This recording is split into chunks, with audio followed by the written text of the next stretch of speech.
Hizo za saizi uliziandika? Wewe tena subiri yako hapo tena, unaingia ndani kama nani? Sichangani. Hapo sasa siongei na mwenye mbwa. Naongea na mbwa mwenyewe. Nyumba yako hii.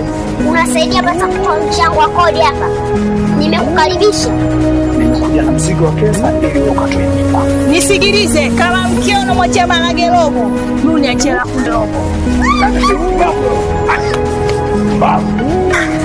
Samaki hawezi kuishi bila maji, ila maji yanaweza kuishi bila samaki. Hivyo hata mimi kuishi bila wewe siwezi.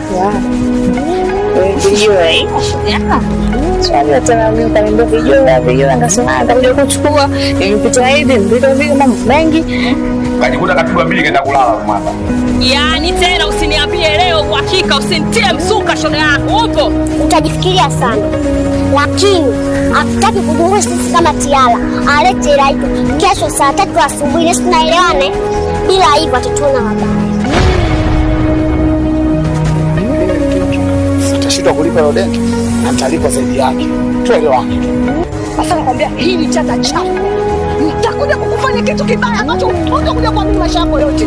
Yaani mwanamke huyu ana roho mbaya kiasi gani mpaka anamwambia mwanangu mimi nimekufa, ananioa kwa mwanangu?